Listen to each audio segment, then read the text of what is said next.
Assalamualaikum teman-teman. Pernahkah kamu berpikir, saat kita sakit dan minum obat, atau saat kita menjaga pola makan, apakah ada aturannya dalam Islam? Jawabannya, ada banget. Inilah yang kita sebut dengan fikih kesehatan. Ini bukan cuma soal halal haram, tapi lebih luas lagi, yaitu tentang bagaimana Islam memandang dan mengatur segala hal yang berkaitan dengan kesehatan kita. Islam itu agama yang lengkap, sampai urusan menjaga tubuh pun diatur dengan sangat indah. Nabi Muhammad Shallallahu Alaihi Wasallam bersabda, mukmin yang kuat lebih baik dan lebih dicintai Allah daripada mukmin yang lemah. Kuat di sini bukan cuma soal iman, tapi juga kuat secara fisik. Artinya, menjaga kesehatan itu sendiri adalah sebuah bentuk ibadah. Loh, jadi apa saja sih yang dibahas dalam fikih kesehatan? Pertama, tentu saja tentang pencegahan. Islam sangat menekankan pentingnya menjaga kebersihan. Wudhu 5 kali sehari, anjuran mandi, menjaga kebersihan lingkungan, itu semua adalah bagian dari upaya preventif agar kita tidak gampang sakit.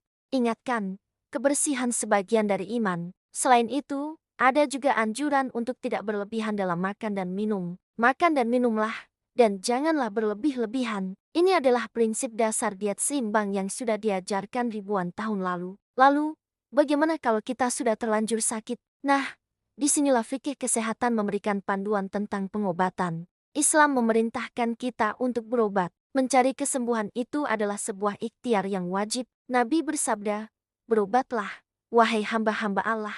Karena sesungguhnya Allah tidak menurunkan suatu penyakit, melainkan Dia juga menurunkan obatnya. Ini adalah motivasi besar bagi kita untuk tidak pasrah begitu saja pada penyakit.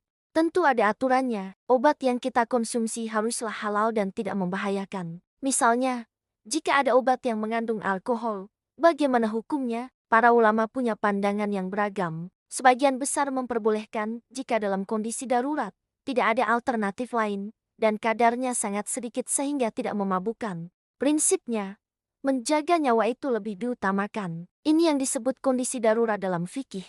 Fikih kesehatan juga membahas isu-isu kontemporer.